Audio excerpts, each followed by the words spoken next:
welcome back to Body Sculpt with Marlo Ellis. I'm here with fitness coach Marlo. Marlo, what are we going to work on today?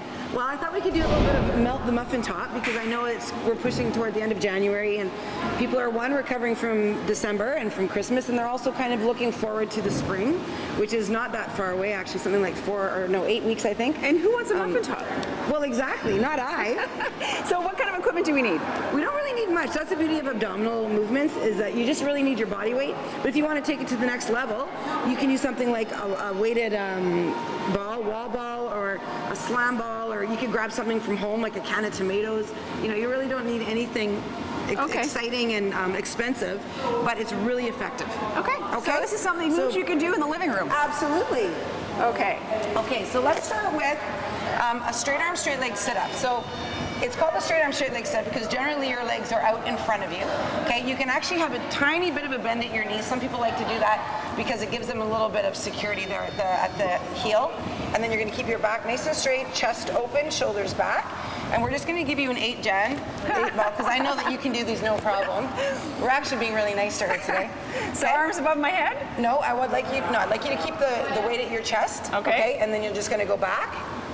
And then when you come up, you're going to bring the ball right up to the ceiling. There you go. Awesome. And back down. So you can see that she's really contracting her abdominals here, but at the same time, we're engaging her shoulders. So we're working on a little bit of, so this is a little bit more of an advanced movement with the weight.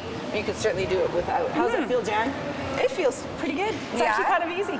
Yeah, I know. I'm sure it is. Okay, now what's the next one we want to do? So the next one we're going to do is a core rotation. So I'm actually going to have you pull your legs up so that you're sitting, almost like in a V sit, but more like a W sit actually.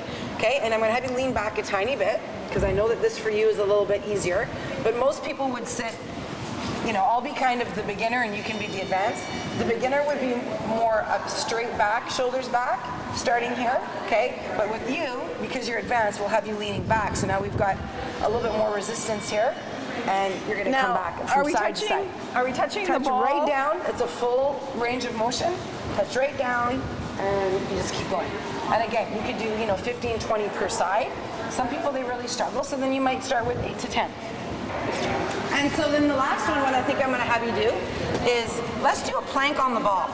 Oh, let's. Okay? So most people know what a plank is, but show us a plank, Janice, because you're a planking queen.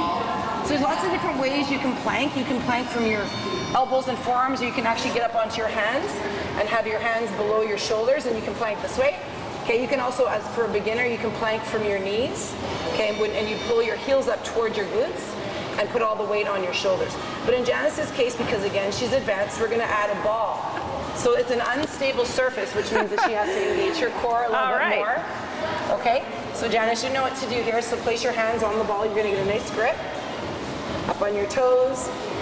Now if you bring your feet closer together, then you have less width to work with. There you go. So and it makes it a little harder. She has a smaller base, exactly. Good.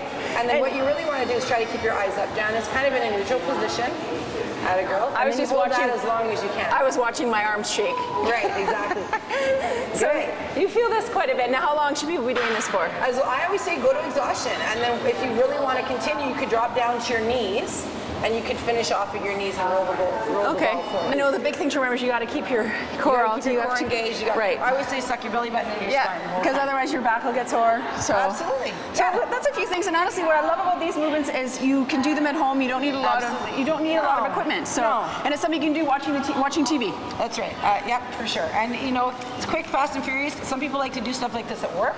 Or in the middle of their day just to kind of get their blood flowing or whatever. But it's really transportable wherever you go. Okay, well, if you want to learn any more about the moves we did, you can contact Marlo through her website and keep watching. There'll be more Body Sculpt with Marlo Ellis.